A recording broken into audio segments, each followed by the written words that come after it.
مخاطبین از رسانه پشت پرده ماجرای فیلم استاندار سابق یادتونه یعنی تیم زنه میگه که منم داشتونی رو آقای گلزار جابجا کرد.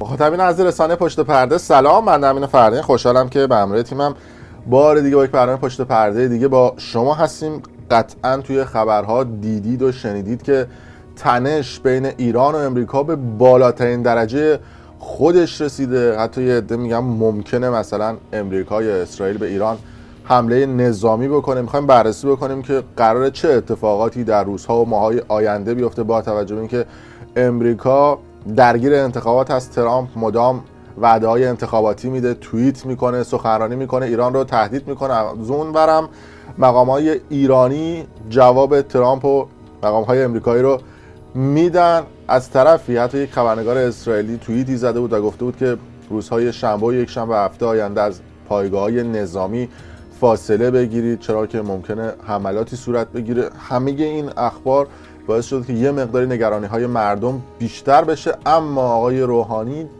با کمال آرامش و خونسردی جلوی دوربین میشینه و اعلام میکنه که از هفته آینده شنبه و یک شنبه قرار خبرهای خوبی به دست مردم برسه و وقتی که آقای روحانی همچین حرفی رو میزنه تن و بدن مردم میلرزه و پشماشون یه جا میریزه، چرا که آخرین باری که آقای روحانی از این نوع سخنرانی‌های خیلی شیرین کرده بود برمیگرده به 3 هفته پیش و گفته بود که ما یک گشایش اقتصادی در ایران خواهیم داشت و این گشایش اقتصادیش باعث نابودی بورس، افزایش قیمت یورو و دلار، افزایش مسکن و خودرو شد. حالا هم خبر خوب شنبه و یک شنبه رو به مردم وعده میده. حالا این آمریکای تنهای رسوا در این ماجرا دنبال اینه که روز شنبه و یک شنبه برای خودش شادمانی درست کنه، بگه من موفق شدم. و چجوری موفق شدی؟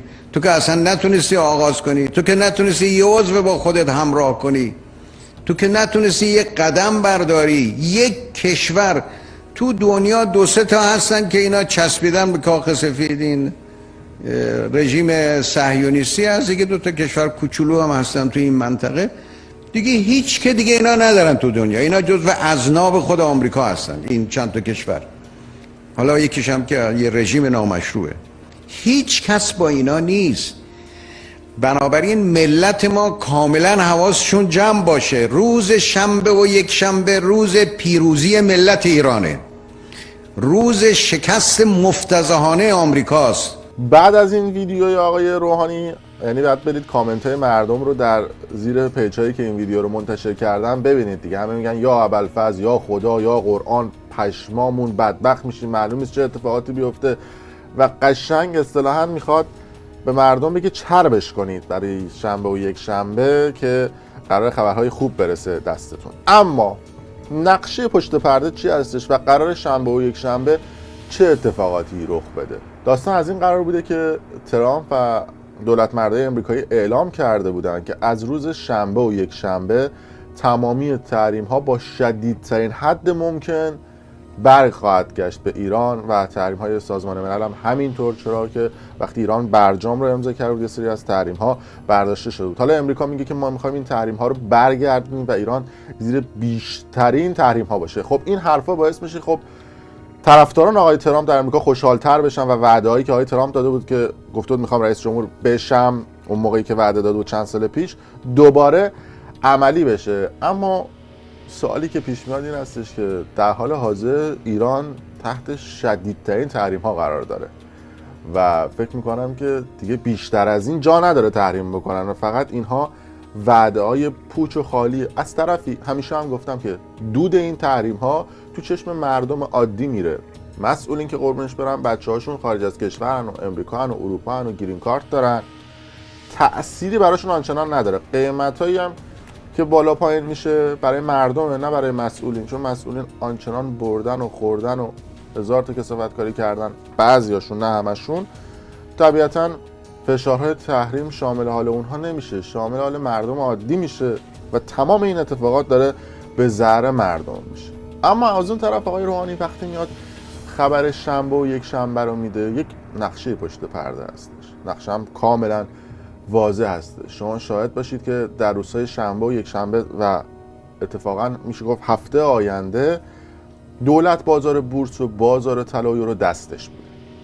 اگرم به روند 2-3 هفته پیش نگاه بکنید، اونس جهانی به هیچ عنوان افزایش پیدا نکرد برای طلا، اما ما تو ایران دیدیم که قیمت سکه و طلا به صورت فیک 2-3 میلیون رفت بالا. یورو و دلار هم 5-6 هزار تومان به صورت فیک بردن بالا. حالا میخوان شنبه و یک شنبه، چون یورو و دلار دست خودشون، قیمت هم دست خودشون، توسط بانک مرکزی تمامی اینها رو کاهش بدن. خیلی یواش یواش قیمت یورو و دلار رو کم میکنن، قیمت طلا رو کم میکنن، بورسی که خودشون به صورت فیک برده بودن بالا بعد آورده بودن پایین رو تقویت میکنن. نتیجه چی میشه؟ نتیجه میشه که قیمت یورو دلار کاهش پیدا میکنه، قیمت طلا کاهش پیدا میکنه، بورس افزایش پیدا میکنه، بورسی که سهام مردم داخلشه و مردم میگن که رضایت بخش بوده حرکت دولت. و از اون طرف چرا میخوان این کارا رو بکنن؟ فکر نکنید دلشون برای مردم سوخته، نه، چون میخوان به امریکایی‌ها باج ندن، چون میخوان به ترامپ بگن که آره تو این تحریما رو که برگردوندی نه تنها باعث شد که قیمت یورو افزایش پیدا نکنه، کاهش پیدا کرد، در صورتی که تمام این اتفاقات موقته و درست مثل یک فنری میمونه که میارن پایین، اما خب یه جایی ول میشه و دوباره قیمت ها افزایش پیدا میکنه. اما در حال حاضر سعی میکنن که تا 1 ماه این وضعیت رو ثابت نگه دارن و همه اجناس رو بیارن پایین.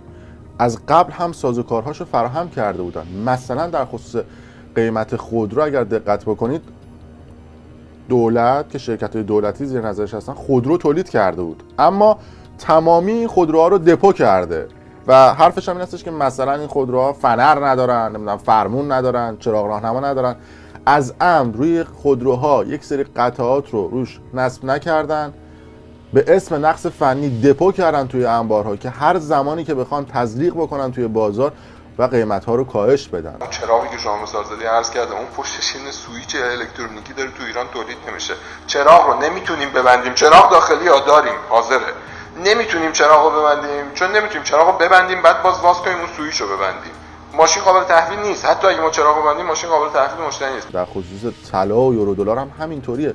قیمت طلا و یورو دلار همه اینها رو بانک مرکزی تعیین میکنه که زیر نظر دولته. الان میگه خب ترامپ وعده داده، دولت همه قیمتا دست خودت بیار پایین و میاره پایین. مردم میگن ای ترامپ وعده داد که میخواد تحریما رو بیاره، چرا این اتفاق نیفتاد؟ و کلا توی سیاست همه چیز برعکس اتفاق میفته. اگرم یادتون باشه خود آقای روحانی 4 سال پیش گفته بود که من به خوبی تحریم ها رو برمیدارم، همه اتفاقات گل و بلبل خواهد شد، با قدرت عزت ملت ایران رو به دنیا نشون خواهیم داد. ببینیم این صحبتاشو. من الان به ملت ایران اعلام میکنم آمادگی دارم در 4 سال بعد غیر از تحریم های هسته‌ای که در این 4 سال برداشتم، بقیه تحریم های ملت ایران را به خوبی و با قدرت بردارم و عزت ایران را و منفعت ایران را به ملت ایران برگردانم. بعد از این ویدیو نتیجه چی شد؟ تحریم ها به بیشترین حد ممکن خودش رسید. بعد از این صحبت ها ما نتیجه میگیریم که فقط اینها شعارهای انتخاباتی هم از سوی دولت مردای امریکایی هم از سوی دولت مردای ایرانی و بیشتر به طنزهای انتخاباتی این صحبت ها مشهور هستن. اگر نگاه بکنید به کارنامه دولت آقای روحانی ما میبینیم که تحریم ها بدتر شد و همه اتفاقات به ضرر مردم رقم خورد. قیمت طلا رو ببینید، قیمت اجناس رو ببینید. همین آقای روحانی 4 سال قبلترش، یعنی 8 سال پیش، در سال 1392 اومد و 92 بود، اومد گفتش که ما فضا رو عوض میکنیم، نمیدونم کشور رو از تورم و بیکاری در میاریم در همون 2 ماه اول. یعنی یه وعده‌ای میداد پشم ریزون. میگن دروغ انقدر باید بزرگ باشه که خودت هم باور بکنی. این سیستم آقای روحانی و دولتش بود. اینو من نمیگم که دروغگوان، عمل کردشون اینو نشون میده. خدای نکرده فکر نکنید ما میخوایم لقب به کسی بدیم. صحبت آقای روحانی رو بشنوید، مال سال 1392. خیلی آدم خوشبینی نیستم، همیشه واقع بین بودم و هستم. به اعتقاد من در دولت تدبیر امید در همون 2 ماه اول مردم آثارش رو هم در تورم خواهند دید هم در بیکاری. یعنی فضا این کاری که انجام خواهم داد فضا رو عوض میکنه. بله این صحبت ها رو که دقیقاً 1-2 ماه بازار خوب شد بعد از اینکه آقای روحانی اومد، اما دقیقاً مثل همون فنره بود، جمع شد یهو ول شد. یا حتی آقای جهانگیری معاون آقای روحانی قربونش برم، ایشون هم ارث بردن این صحبت رو از آقای روحانی، گفته بود که قیمت دلار همون 4200 تومان خواهد بود و بقیه قیمت ها تغییر نخواهد کرد و ما یک دلار داریم که البته معروف هم شد به دلار آقای جهانگیری به اسم دلار 4200 و وعده اون رو همین 1-2 سال پیش داده بودن. ببینید صحبت آقای جهانگیری رو.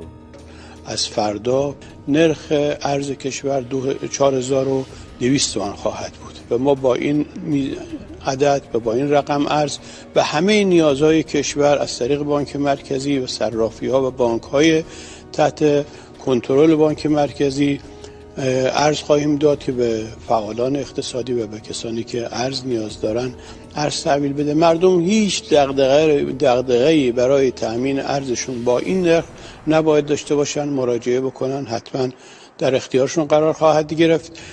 هیچ نرخ دیگری، هیچ ارزی با قیمت‌های دیگری به رسمیت نمیشه. بعد از صحبت آقای جهانگیری باز قضیه همون فنره بود، جمع شد، دلار یه مقداری اومد پایین، اما در حال حاضری که من این ویدیو دارم ضبط میکنم دلار 27000 تومنه و اون 4200 تومن کجا، اون 27000 تومن کجا و هر چی اینا صحبت کردن در طول این سالها برعکسش اتفاق افتاده و همه چیز عجیب و غریب شده. یا مثلا آقای روحانی جدیدن یک مصاحبه کرده بود و کلا پشمای همه ریخت، گفتن که در شرایط تحریم آب و برق قطع نخواهد شد. یعنی این صحبتی که آقای روحانی کرد پشمای همه ریخت، چرا که ایشون هر چی گفته و طبق این رزومه‌ای که بهتون دادم برعکس شد. یعنی شما منتظر باشید ما آب و برقمون هم دیگه قطع بشه. بشنوید این صحبتشو. علت این که مردم ما اعتماد دارن این که میبینند در شرایط تحریم در تابستان برقشون قطع نمیشه، وزارت نیرویی دارند که در طول 8 سال 20,000 وات برق جدید برای کشور تولید کرده و میکنه، چون این 20,000 برای 8 سال من دارم میگم تا پایان دوره هست. بعد این آخر صحبتاشو گوش دید، یعنی جوری وزیر میکنه انگار وزیر خود شخصا رفته بیل زده برق تولید کرده. بابا این همه آدم دارن کار میکنن، بعد اگه این وزیر نبود دست بیل اونجا بود اونم میتونست همچین عملکردی داشته باشه. در صورتی که ما می‌بینیم که افزایش قیمت آب و نمیدونم سایر موضوعات، دستاوردتون چی بوده؟ برق تولید کردن که همه میتونن انجام بدن. بعد خب طبیعیه شما وقتی 8 سال توی اون مملکت بودی بعد پیشرفت صورت بگیره. همین آقای روحانی یادش نمیاد خودش گفته بود که درآمد نفتی دولت در سالهایی 100 میلیارد دلار بوده. خود آقای روحانی میگه. بعد این درآمده دقیقاً کجا رفته و پولش تو جیب مردم نرفته؟ بشنویم این صحبت‌های روحانی. یه روزی بوده ما در سال 100 میلیارد دلار پول نفت می آمده تو خزانه ما، در یه سالای بالای 100 میلیارد. تو سال 90 102 میلیارد پول نفت آمده تو کشور. حالا امروز این 100 میلیارد نیست. کشور داریم با صادرات غیر نفتی اداره میکنیم. این مسئله بسیار مهمیه، در تاریخ ایران سابقه نداره. ما سالایی بوده 40% بودجه ما، 45% بودجه ما، 50% بودجه ما تکیه بر نفت داشته. الان امسال 10% بودجه ما تکیه بر نفت داره، نه 50%، نه 40%. خب تو این شرایط سختی، شرایط مشکله، باید اداره کنیم. ما اداره میکنیم. حالا سوال اینجاست وقتی این همه درآمد داشتید چرا یارانه‌های مردم افزایش ندادید؟ چرا بنزین رو سهمیه بندی کردید؟ چرا بنزین رو گرونتر کردید؟ بعد قربونش برم گردنگیرشون هم ضعیفه. آقای روحانی که اومده بود مصاحبه کرده بود گفته بود که کار دولت نبوده افزایش قیمت بنزین. بعد از اون طرف آقای زنگنه رو بردن تو مجلس خفتش کردن، گفتم بیا راستش رو بگو وگرنه استیزاد میکنه. آقای زنگنه گفتش که دولت خودش تصویب کرده بوده که بنزین افزایش پیدا کنه، مجلس هم تایید کرده. یعنی دو تا قوه دور هم دیگه ببینید چه بلایی سر مردم آوردن. اینو باز رسانه‌های بیگانه یا بقال سر کوچه یا راننده‌های تاکسی نمیگن ها. اینو خود وزیر وزرا مسئولین دارن میگن، من همه رو دارم از صحبت خودشون رفرنس میدم، گوش بدید. سهمیه بندی بنزین رو گفتم، سهمیه بندی بنزین رو مگه من لغو کردم؟ سهمیه بندی بنزین تصمیم دولت بوده، مجلس هم هیچ مخالفتی باش در زمان خودش. تصویب سهمیه بندی بنزین در سال 1394 در سال 1396 خرداد 1394 بنزین تک نرخی شد با تصویب دولت. تشکر. هیچ کس هم اعتراض نکرد به این. خب حالا از من بعد از 5-6 سال میان میگن که چرا تصویب؟ بله تصویب افزایش مصرفم ناشی از اون نبوده. حالا تو این هیریویری آقای روحانی اومدن و مصاحبه کردن، میگن که ما در توزیع مشکل داریم، یعنی اگر توزیع کالاها درست صورت میگرفت همه چیز ارزون بود، گل و بلبل میشد. و گفتن که من در ابتدای دولت 12 آقای روحانی گفتن که یه وزیر مستقل بازرگانی میخواستم معرفی بکنم که کارش توزیع باشه و توی شرایط تحریم ها بتونه شرایط رو بهتر بکنه. حالا چون وزیر مستقل بازرگانی رو نتونستم یه وزارتخونه براش باز بکنم، الان همه قیمت ها افزایش پیدا کرده، همه رو ریخ روی یه وزیر خیالی. حالا این ویدیوشو گوش بدید، من یه توضیح بدم در خصوص این وزیر بازرگانی. ما در توزیع متاسفانه ما مشکل داریم.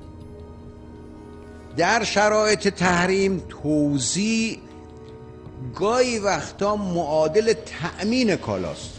شما کالا رو تأمین میکنی، یا تولید میشه در داخل یا وارد میکنی به اندازه کافی، ولی به اندازه مصرف هست، ولی بازم قیمت داره میره بالا. معلومه ما تو سیستم توزیع مشکل داریم. البته من از اول دولت 12 اصرار کردم بر این که تو شرایط تحریم ما نیاز به وزیر مستقل بازرگانی داریم که 24 ساعت کارش توزیع باشه، دنبال این باشه جنس تامین بشه، جنس درست توزیع بشه. خب حالا نشد دیگه، به هر حال اینی که نشد مردم ضرر کردن، کشور ضرر کرد. حتما وضع بازار ما از امروز به مراتب بهتر بود، اما حالا ما مشکل داریم در مشکل توزیع، باید کار بکنیم. من امروز هم در دولت عرض کردم که انشاءالله معاون اول رئیس جمهور بیشترین وقتش رو در این زمینه بذاره برای هماهنگی های لازم برای مسئله توزیع که مردم ما امروز دچار گرفتاری هستن. یه جنسی تولید میشه به اندازه کافی، اضافه داریم و بحث اینه که صادر بکنیم یا نکنیم، اون وقت همزمان گرون میشه در بازار. حالا یه ناجوان مردی هایی هم هست، توطئه هایی هم هست، حالا کاری من به اونها ندارم. بعضی هم هستن سودجو هستن، اینا رو همه باید در کنار. سوال اینجاست که آقای روحانی حالا این وزیره نیست، بقیه نهادها مگه برگ چغندرن که نتونن درست عمل بکنن؟ یه دونه مثلا دستیار ویژه معرفی میکردی اسمشو دستیار ویژه بازرگانی، همه اون کارهایی که اون وزیر بازرگانی میخواست بکنه میدادی به اون دستیار ویژه خودت که انجام بده، یه نماینده خودت که انجام بده و کارها رو مدیریت بکنه. بقیه نهادها کار انجام نمیدادن، دستیار ویژه جلسه فوق العاده میذاشت همه رو جمع میکرد، خشتک همه رو همونجا پرچم میکرد، میگفت چرا کارا رو درست انجام نمیدید. پس شما این وزارت رو برای گرفتن بودجه و یه سری کارها و نمیدونم دکل نفتی گم شدن چیزا میخواستی، در صورتی که میتونستی یه دستیار ویژه معرفی بکنی. و حرف آخر این هستش که یه دونه ویدیو میخوام از آقای رجایی برای شما پخش بکنم، رئیس جمهور ایران در دهه 60 که یک سخنرانی کرده بود و گفته بود که برای من رئیس جمهور، اون موقع رجایی میگفته یه دونه جایگاه ویژه توی جهنم هست، چرا که من با یک تصمیمم میتونم آینده و سرنوشت 30 میلیون ایرانی رو رقم بزنم. موقع جمعیت ایران 30 میلیون بود و اگر یه آره و نه بگم میتونم اتفاقات عجیب و غریبی برای کشور رقم بزنم. آقای روحانی هم با تصمیمش میتونه سرنوشت مملکت رو که 85-90 میلیون نفر هست رو جابجا بکنه با این سهمیه بندی های بنزین و تصمیمایی که میگیره. و اینکه اگر آقای رجایی رئیس جمهور بوده، پس آقای روحانی کیه؟ این صحبت آقای رجایی رو بشنوید. در جهنم خدا یک جایی داره که فشار عذابش مساوی هست با گناه 36 میلیون انسان. اونجا جای منه که حرکت و سخن و برخوردم روی زندگی 36 میلیون انسان اثر میذاره. یک بله و یک نه سرنوشت 36 میلیون انسان رو تحت شعار قرار میده. در هر صورت یک جمع‌بندی کلی بکنم که دولت آقای روحانی نمیخواد به دولت ترامپ باج بده. ترامپ میگه که ما میخوایم تحریم ها رو بیشتر بکنیم، از اون ور قیمت یورو و دلار و تمام اینها دست دولته. درست موقعی که ترامپ میخواد تحریم ها رو افزایش بده و بیشتر بکنه، حتی تحریم های سازمان ملل رو برگردونه، ایران خیلی شیک و مجلسی قیمت ها رو میاره پایین به اون حالتی که خودش دوست داره و بعد از اونم به دولت ترامپ میگه بابا اینم تحریم کرد اتفاقی نیفتاد. اما همه اینا موقته و شاید یکی 2 ماه بتونه دووم بیاره، بعد اون فنره که جمع شده بازم گفتم ول میشه. در هر صورت مرسی که تا این لحظه با رسانه پشت پرده همراه بودید. اگر دوست داشتید حتما کانال یوتیوب برنامه پشت پرده رو سابسکرایب بکنید، ویدیوهای آینده ما رو ببینید، ویدیو رو لایک کنید، کامنت بذارید و برای دوستان خودتون حالا توی فیسبوک، توی استوری اینستاگرام، توی گروه‌های تلگرام یا واتساپی هم به اشتراک بذارید و ممنون که تا این لحظه با ما همراه